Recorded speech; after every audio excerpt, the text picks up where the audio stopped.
All right. Welcome everyone. I'm seeing that I have another sum. I'm not quite sure what that. Let me just reconnect these destinations. Sorry, just hold tight, everybody. We are live and happy to be here. Good morning, everyone. Hello. So it is, today is what? Wednesday. The holidays kind of throw me off because, with the holiday on a Monday, I've been just a little disoriented in terms of what day is it? Happy Wednesday, everyone. Happy New Year, everyone. So excited about what is coming up this year. And Ingrid, always, I'm so grateful to have you in the house again. Thank Um, you. yeah, so we are just super excited. So Ingrid, why don't you go ahead and share a little bit about, your background, and then we'll jump right into our hot topic today. Sure. So I'm a pelvic physical therapist. So I've been a physical therapist for almost 40 years, but a pelvic PT for about 27. And there's a big gap there because when I started, there was no such thing as pelvic health and women's health. Luckily, that's grown tremendously, especially over the last few years, but not fast enough.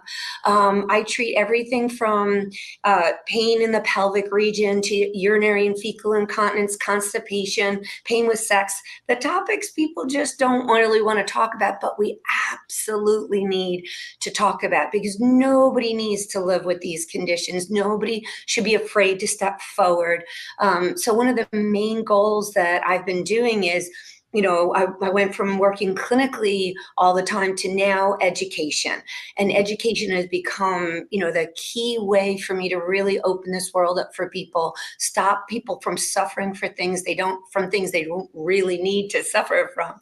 And working with you, Lauren, to really bring things like a wonderful workshop coming up really soon that we can discover what is this all about? What can we do? How can we help ourselves? How can we help our loved ones? Yes, absolutely. And we did a podcast a couple of weeks ago, or that, I know it aired last week, and it was on painful sex. And you and I both were just astounded at the numbers that of the views, over and above a lot of the other, viewings that we put out a couple of weeks ago. So, people, we are excited to share that, yes, this is a topic, painful sex is a topic that I have found in my practice that most people shy away from disclosing. And it's because it's embarrassing, like a host of other problems that we have with our pelvic floor and our pelvic health area. And Ingrid, I know I was surprised too. It was like, wow, the numbers that were viewing that podcast were quite astounding. So we thought we would carry this forward today and just, bring the topic. I think we need to keep having conversations about it because if you are experiencing painful sex, you are definitely not alone.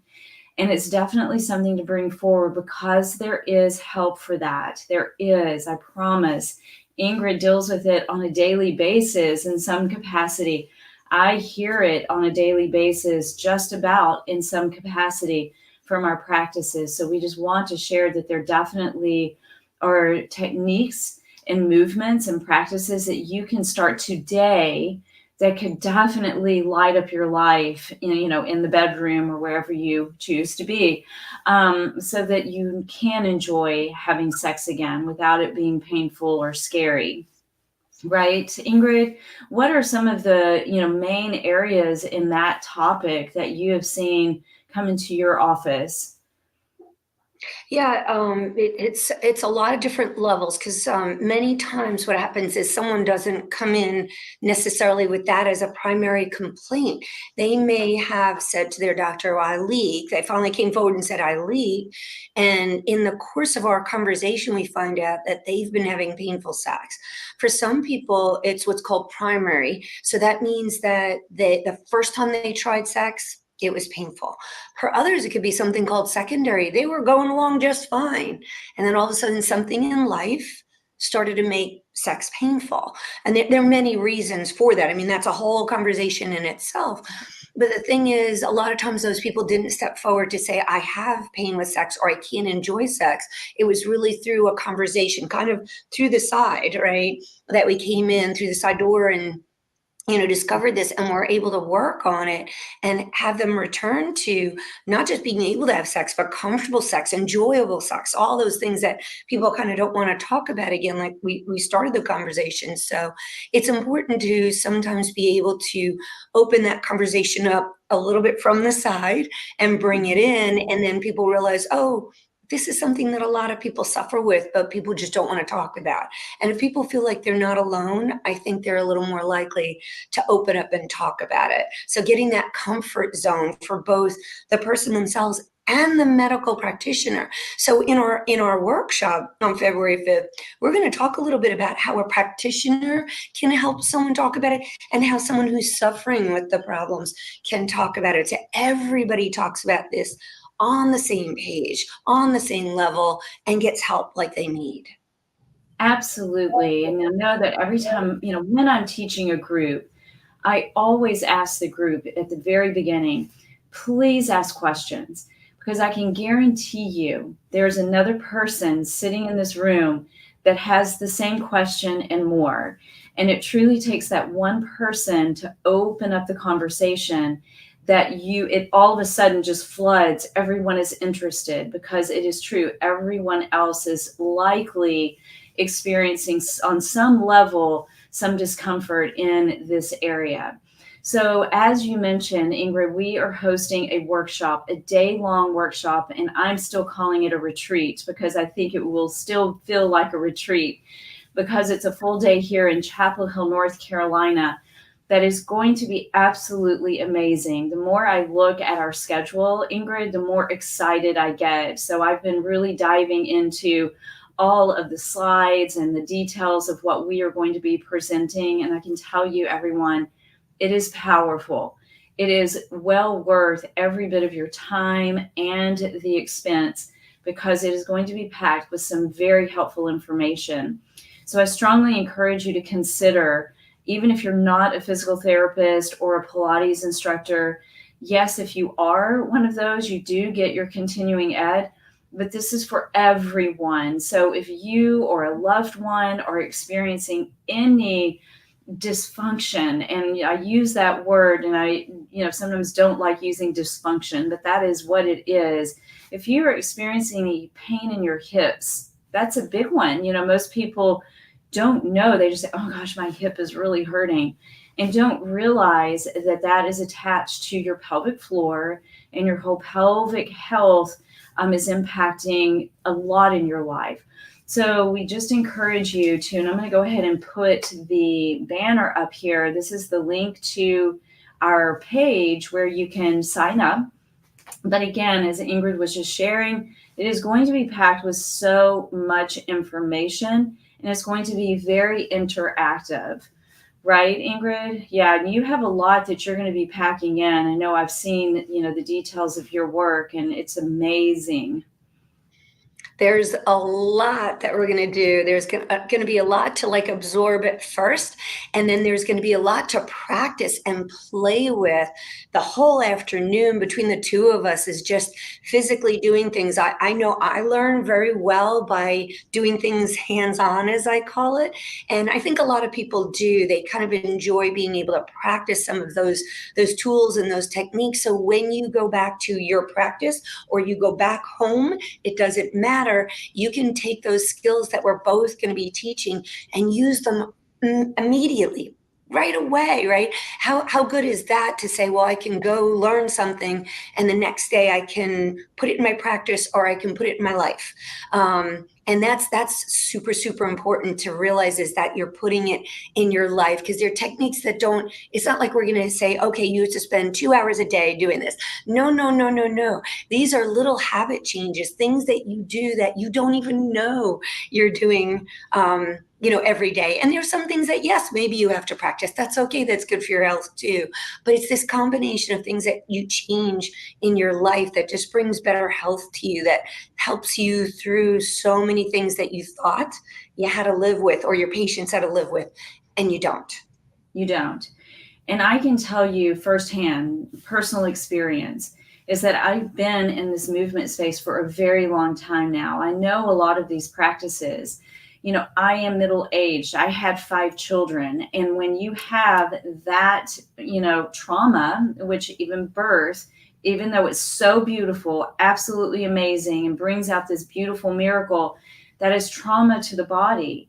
And it never really returns back to its normal state. So, learning these techniques to offset even some of the future symptoms that can show up is just to be aware of what those could be is just a gift in itself. So even if you are not experiencing current symptoms that maybe you're not quite sure, maybe they're mild, this workshop truly, I highly recommend it for anyone, just so that you gain the understanding of what is really going on down there, because what's going on down there impacts us so much in our life. We don't realize it so much.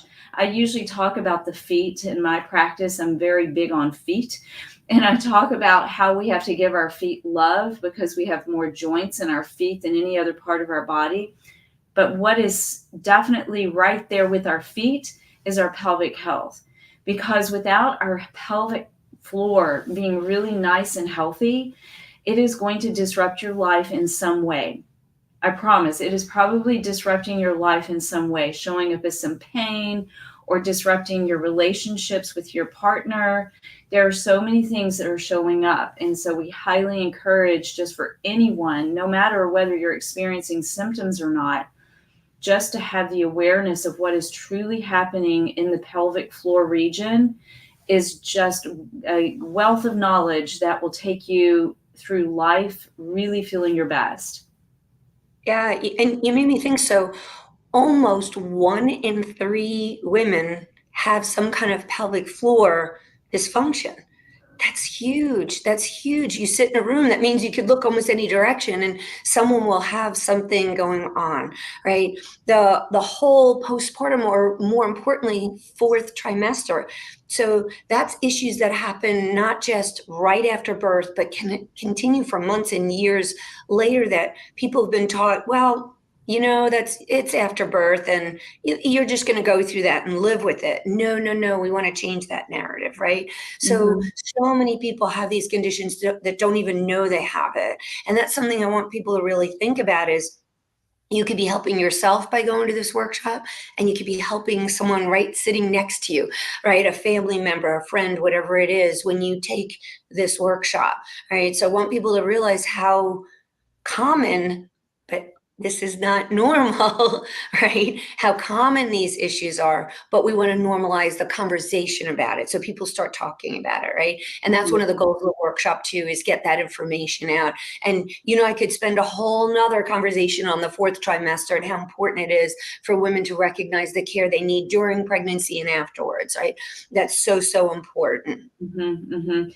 It is so important. And Sebastian, who just tuned in, I agree with you. And he was just saying that it's so important to listen to our body. And so we want to speak to the men out there too, is that just having this deeper understanding of what is going on in the female body, and the male body, because men are experiencing symptoms as well. And they don't like to come forward either. I know my husband and I've had conversations that it's like, oh, I don't want to talk about that.